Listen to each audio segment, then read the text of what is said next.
Greetings, dear people of God at Trinity and beloved friends beyond. Thank you for joining me for this week's Reflections from the Other Side.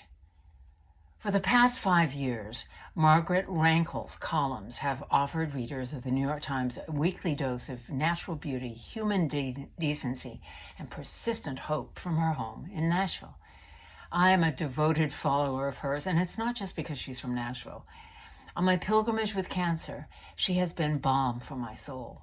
She has Mary Oliver's attentive spirit, her delight in nature, and a passion for justice. This Sunday's edition of the Times includes a version of Rankel's baccalaureate address at the University of the South at Sewanee.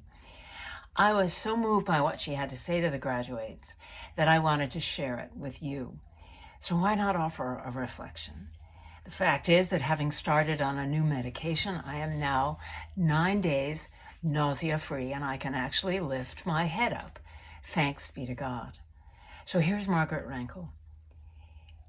The years have shown me that hardship is only one part of life, and not remotely the largest part.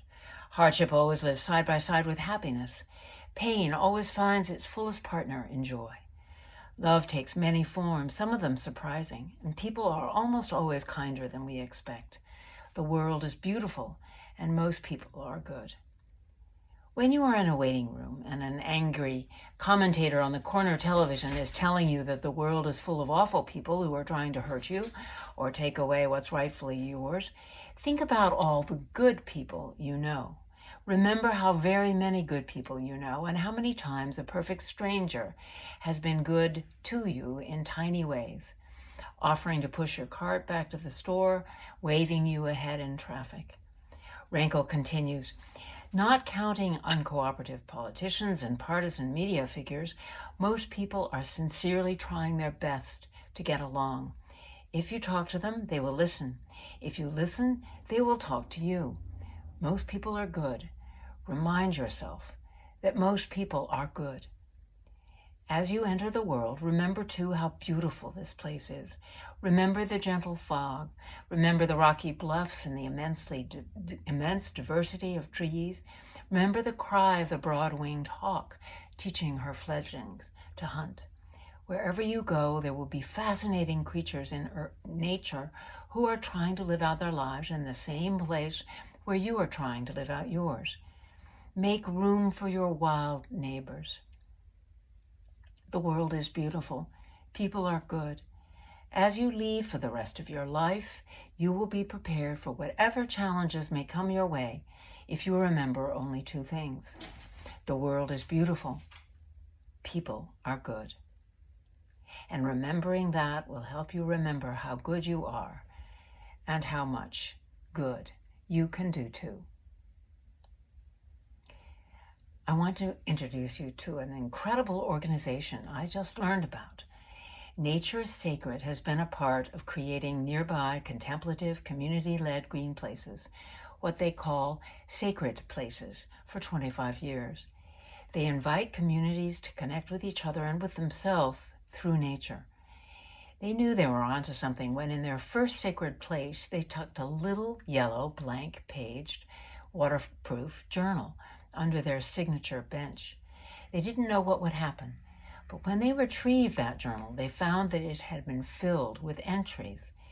People had felt inspired, open and connected enough to write, sharing their own wisdoms, ideas, loves, losses, gratitude for the moment, and encouragement of others.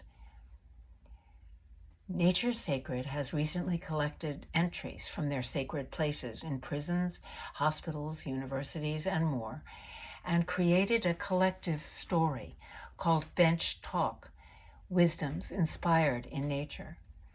Just listen to these entries. Come, friends, 'tis not too late to seek a better world. The world is too beautiful to be expressed. We rush to and fro with 1,000 missions and agendas that in the end count for little and accomplish even less. To sit and contemplate the place in which we live and the beauty that abounds within it is a great gift. It does my heart so good to read entries in this journal. The world is full of good people. Each of us sits alone on this bench. But we are not alone, not really. We're all here together. We are a community. We are alike in our love for this place. We are bound together by sharing our thoughts, hopes, loves, and peace in this journal. You and me, we're kindred spirits. I was in need of a little love from the universe today. This page and all the pages in this journal made me happy. I will be back. I think it's so hard in the midst of the ugliness that we experience in the world, in our nation, in our communities, in our families, in our hearts, in the midst of the awful things we say and do to each other, to remember that people are good and life is beautiful. What can we do in those moments of disgust and despair? How can we remember that there are good people in the face of the bad? As Wendell Berry writes, when despair for the world grows in me, I come into the peace of wild things, the presence of still water, and for a time I rest. How many of us seek out nature when disgust or despair grow in us? What if Trinity helped to create a sacred place, a place for healing and hope, simply by slipping a journal under the bench in the memorial garden, and intentionally and often inviting people to gather there as they choose? Or by working with members of the wider community to find a spot accessible to all that can provide a sacred place for healing and hope with a yellow journal tucked under the signature bench, where we can be reminded the world is beautiful, people are good, where we can remember how good we are and how much good we can do. Amen.